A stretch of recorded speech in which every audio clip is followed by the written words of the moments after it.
the Ukrainian state would simply cease to exist by the weekend. In the early hours of February 24, 2022, the missiles tore through the Ukrainian sky and the world held its breath. For months, Moscow had been massing its strengths on the border, a silent, iron circle of nearly 200,000 troops. The calculation inside the Kremlin was cold and certain that Kyiv would fall within 72 hours. The Ukrainian state would simply cease to exist by the weekend. For nearly a year, 190,000 Russian troops had been encircling Ukraine like a slow-motion tidal wave. The world's leading intelligence agencies were certain the Ukrainian leadership would flee. But this, perhaps, is why Russia failed its objectives in Ukraine. In a matter of minutes, the measured world of diplomacy was crushed under the weight of Moscow's ambition. As the first missile struck, the old certainty died, and a new, violent order was born in the early hours of the fire. This is Leadership on the Brink, Episode 3. The invasion of Ukraine. As the sun rose over a country under fire, that calculation began to shatter. This wasn't a story of a rapid collapse that the Kremlin had predicted. It was the start of a nightmare that would haunt the 21st century. When the USA offered President Volodymyr Zelenskyy an evacuation flight, he didn't take the exit. He famously told them, "There is a fight here. I need ammunition, not a ride." He didn't hide in a bunker, and he went onto the streets of Kyiv with a phone and filmed himself to prove he was still there. But the defiance didn't stop at the president's office. In the early hours, the Russian tanks pushed towards the suburbs, and the people of Kyiv did something the Kremlin never expected. They didn't hide. They went to work. Local breweries stopped bottling beer and started filling bottles with fuel and polystyrene, what they called a Bandera smoothie. Even a mother in Kyiv said she took out a suspicious drone while Russia was attacking by throwing a jar of pickled tomatoes at it. IT workers and teachers were suddenly standing at checkpoints with old hunting rifles. This wasn't a professional army fighting a war.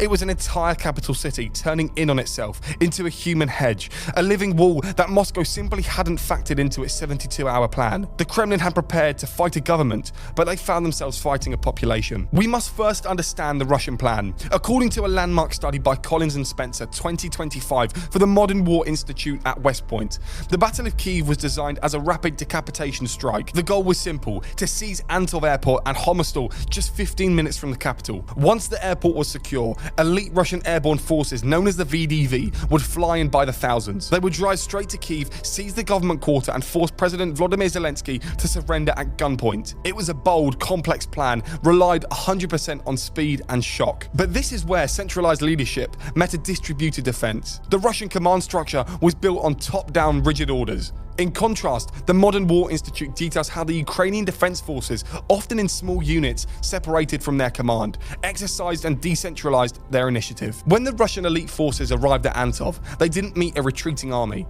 They met a fierce, uncoordinated, and lethal resistance. Waiting for them on the tarmac were the soldiers of Ukraine's 4th Rapid Reaction Brigade. Moscow's leadership had expected a hollowed-out force, but instead they met a new breed of defender, young conscripts and a National Guard unit who refused to follow the scripts written in the early hours of the Kremlin's war. As the Russian transport helicopters descended, the elite paratroopers found themselves in a trap. The Ukrainians didn't just fire back, they had sabotaged the very prize the VDV had come all the way for. They used artillery to crater the runway and parked heavy trucks across the landing strip, turning the grey stretch of concrete into a graveyard of defense. High above the clouds, 18 Russian IL-76 transport planes packed with over 1,000 reinforcements were forced to turn back to Belarus. The air brigade to Kyiv had been cut before it could even have been built. And in the chaos of all the shelling, an AN-225 Maria, the world's largest aircraft and symbol of Ukrainian hope, was reduced to a blackened skeleton in its hangar. The Miria, the dream, was dead. But for the men in Moscow, the nightmare was only beginning. Moscow had reached for the keys to the capital, only to find that the defenders at Homostal had already changed the locks. Homostal was only the beginning of the Kremlin's problems. To reach the capital, the Russian columns had to be pushed through the suburbs of Bucha and Irpin, and also Vozel. These quiet, leafy towns became the sites of a brutal, systematic defense. The Modern War Institute details how the Russian armored units were funneled into their narrow residential streets of Ukraine, where their heavy tanks had no room to maneuver, making them easy targets for ambush. This was a coordinated defense that involved the entire population. The Ukrainian army launched a digital tool called the e-enemy chatbot. It allowed thousands of civilians to upload photos and GPS locations of Russian troops required for the military. The app required government ID verification to prevent Russian spies from spamming it. Every high-rise, every window, every balcony became a potential lookout post. Artillery teams located miles away were receiving a constant stream of real-time data from the regular people with smartphones. The Russian military was attempting a traditional invasion while being tracked by a decentralized network of civilians using their personal devices. To analyze how this decentralized defense broke the world's assumptions, I'm joined by foreign policy expert John Aravosis. There was a lot of cockiness by the Russians at the beginning, and the Ukrainians just did a much better job than anybody gave them credit for going in, right? It was twofold.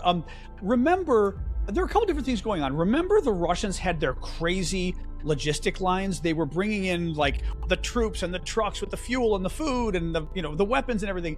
And it was something like 40 miles long or something at some point. I forget if you guys do miles or kilometers, but do you? Okay, good. Yeah, but it was I think it was 40 miles long, and it was stuck. Like, it was absolutely brilliant, this whole thing, right? So that was fascinating. They didn't know what they were doing. Even the first couple of days of the war, I remember the first couple of weeks even, the Russians had incredible casualty rates because they didn't bring in apparently enough medics and enough supplies and enough ambulances. And either they didn't care, which is quite possible with the Russians, right? They didn't care if their troops died, or, oh, we're going to win this in 3 days. We don't need to bring in anybody to save our troops. In the military, there's this like golden hour or something right after you're seriously injured where you live or die. And if you get the right treatment, you live. If you don't get the right treatment, you die. And it's this critical first hour. And the Russians were just blowing it. The attack on Hostomel airport. The initial thought was the Russians wanted to come in and just knock out the capital right away, and then the whole country falls. And I mean, it would, right? I mean, Zelensky's there, the leadership is there, Minister of Defense, whatever. I was reading up on it again, actually. It was very interesting because there was one argument that the Estonians saw some planes flying by from Russia and basically gave the Ukrainians the notice. That was one story out there. The second thing was U.S. intelligence already knew the Russians were going to go for the airport. That was the other story I read, which was whether it was a month before or in the weeks before, when Zelensky kept publicly saying, oh no, the Russians aren't going to invade. And the Americans were privately saying, dude, they're coming. Get ready for this. Now, Zelensky might have been putting out misinformation publicly on purpose, but the Americans apparently told him they're coming for your airport. In those early hours, the Kremlin thought that they had a clear, dry road straight to the heart of the city. But when the Ukrainians blew out the Irpin Dam, the road turned into a swamp. The water did what missiles couldn't, and it turned Moscow's massive tanks into a 40-ton block of metal stuck deep into the mud. Thousands of Russian soldiers just sat there on their single road, going nowhere, waiting for the orders that never came from the bosses back in the east. Meanwhile, small groups of Ukrainian fighters carrying British-made NLAWs moved through the trees and picked the column apart, one vehicle at a time. This wasn't just a win for the army, it was a win for the land itself. Kyiv survived because its leaders were willing to drown their own fields to save their own people. Would we ever see British troops on the ground in Ukraine? Well, there's very high-level conversations that go on about these kinds of things, slightly above myself on the backbenches, but I think we have led that coalition of the willing to try and bring an end to this horrific invasion by Russia. We have said, obviously, that we would commit to security guarantees for the Ukrainian people once a peace settlement is reached. I think that's really, really important because Ukraine's security is also the West's security. We need to make sure that we are safeguarding not just our allies in Ukraine, but ensuring that we have strong defensive capability for the rest of Europe and for ourselves. That's why I think it's really important that we're, looking at increasing defence spending as fast as possible. That we can see projects going ahead across the country to not just bolster our defensive capability, but also to bring good jobs to local communities as well. So while I'm always keen to engage with the government and debate in Parliament around next steps, I think the primary challenge at the moment is seeking to make sure that Russia is at the table, engaging with the process, ending the invasion, and ensuring that we can work with our Ukrainian allies to guarantee their security. The 40-mile column of vehicles sitting on the road to Kyiv became a symbol of a massive logistical collapse. The Modern War Institute study points out that the convoy didn't just stop because of the fighting. It stopped because of the Russian army and that they could not provide with the most basic supplies. Within the first few days, units were already running out of fuel and food. The situation was made worse by a lack of maintenance. Many Russian vehicles had been sitting in storage for years without being serviced. noticed. Military analysts found out that when these heavy trucks tried to move off the pavement to bypass traffic, they immediately sank into the soft, thawed mud. The tyres and engines were not in the condition required for off-road combat. This suggests that the funding meant for the equipment maintenance had likely been lost due to corruption before the war started. Thousands of elite troops were stranded on a single highway, unable to move, and were waiting for supplies that never arrived. But while we honour the victory in Kyiv, we must also honour the tragedy in the east.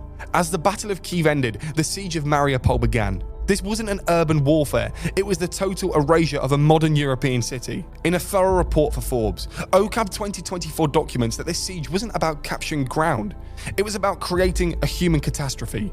OCAB's forensic details are harrowing. For months, 400,000 people were systematically cut off, no food, no clean water, no heat, and no connection to the outside world. OCAB's details and forensic proof are targeted towards the atrocities, one of them being the bombing of the maternity ward, the siege of the hospital. Families were forced to melt snow for water and cook in open fires in their courtyards of their destroyed apartment blocks. To honour the dead, neighbours buried in shallow, unmarked graves in the very parks where their children used to play. Mariupol became a city of ghosts long before it fell. The last stand of Mariupol happened at the Azovstal steel plant. To understand the resistance here, you have to understand the sheer scale of the site. It is a 4-square-mile industrial fortress, a labyrinth of a blast furnace and tunnels built by the Soviets during the Cold War to withstand a nuclear strike. In the final weeks, the math was impossible. You roughly had 2,500 Ukrainian defenders, many of them severely wounded, holding out a Russian force estimated at nearly 14,000. That is a 5-to-1 disadvantage. The last defenders, men and women, soldiers and civilians, were cornered in the steel fortress, enduring hundreds of airstrikes a day, while starving and bleeding out with medical supplies. Cut off from all command, the leaders inside Azovstal made a choice: sacrifice. They held on for 82 days. Their resistance didn't just save Mariupol, but as military studies confirm, it pinned down thousands of elite Russian troops, preventing them from joining the fight in the Donbass. The defenders of Azovstal traded their lives for a chance of victory elsewhere. I'm a lawyer, an American lawyer, right? So I don't do international law, so to speak. I mean, I don't practice anyway, I work in politics. But I don't want to say I'm not a big fan of international law. What I mean is I find it kind of silly. And what I mean is nobody cares. I mean, yeah, some of your viewers care. I don't mean it like that. But, sure, Putin was indicted and everything else for what he did in Ukraine. No one's going to hold him accountable, ever. That's a very roundabout way of saying I don't know that international law matters. I do think international norms, we've been trying to develop an international culture where we try to resolve disputes, where we try to respect borders, where we were trying with NATO for 70 years plus to create an international coalition of allies that work together and also don't beat up on each other. The initial founding of NATO, much of it was to stop Germans and French from going to war against each other. Same thing like the EU.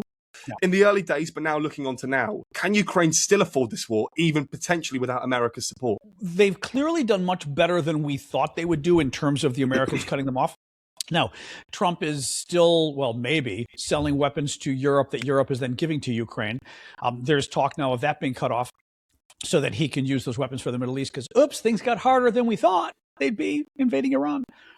So that's a problem. 10% of Ukraine's population or something that was displaced and abroad, 3-4 million, whatever it was.